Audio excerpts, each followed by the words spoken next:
بسم الله والحمد لله والصلاة والسلام على رسول الله صلی الله علیه وسلم. کتاب قدوری ده، شلم درس دی او صلاة المریض د ناروغ المنز. اذا تعذر چې سخت سي على المریض دی پر ناروغ باندې القیام ولاړه.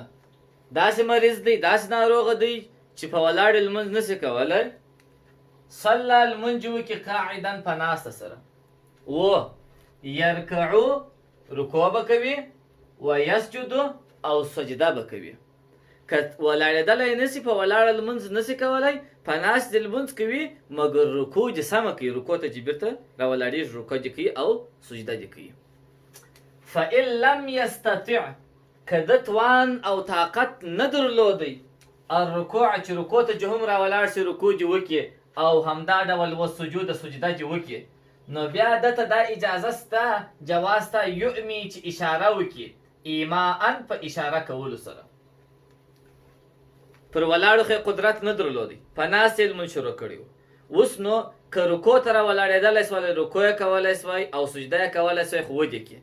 که رکوع ته هم نه سوی راولاړېدلی، رکوع یې هم نه سوی کولی او سجده یې هم نه سوی کولی، بیا چې نو په دغه ناستې اشاره کوي، د رکوع دپاره دې لږ کښته کېږي او د سجدې دپاره دې ډېر کښته کېږي په دا اشاره کولو کې. دی وایي وجعل وجه ګرځي السجود سجده اخفض کښته من الرکوع تر رکوع. د سجدې دپاره دې نه کې ډېر کښته کېږي، د رکوع دپاره دې تر سجدې څه لږ کښته کېږي، یعنې د رکوع دپاره دې لږ کښته سي، د سجدې دپاره دې ډېر کښته سي.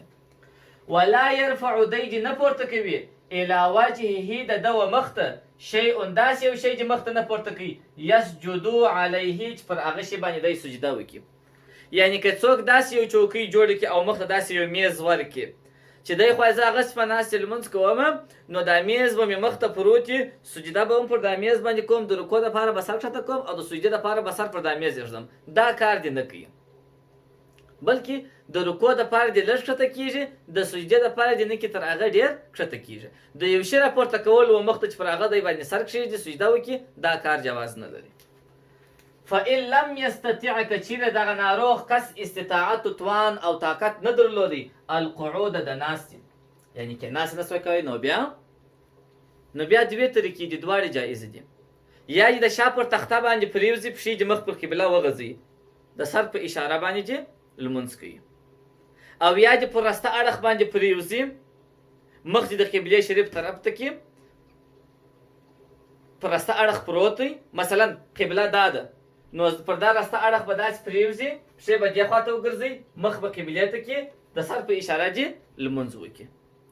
که چیرې داسې مریض و چې د سر اشاره یې لا هم نه سوی کولی، نو اخر الصلاة لمونځ وځنډوي تر څو چې په ده کې توانایي او صحت پیدا کېږي. که توانایي صحت پکې پیدا سو، د لمانځو قضا به راوړي، او که چیرې وفات سو، نو بیا به د هغه لمونځو کفاره فدیه به اولادونه ورکړي. د دې مطلب څه دی چې دا ناروغه به داسې لمونځ کوي، په داسې حالت کې به لمونځ کوي، په داسې حالت کې د خلص نتیجه یې دا د سره د دې چې موږ ته د لمانځه طریقه د مریض هم راوښول چې لمونځ داسې عبادت دی چې هر څونه سړی مریض وي، د سر د ښورولو طاقت توان پکښې کي، لا به لمونځ نه پرېږدي.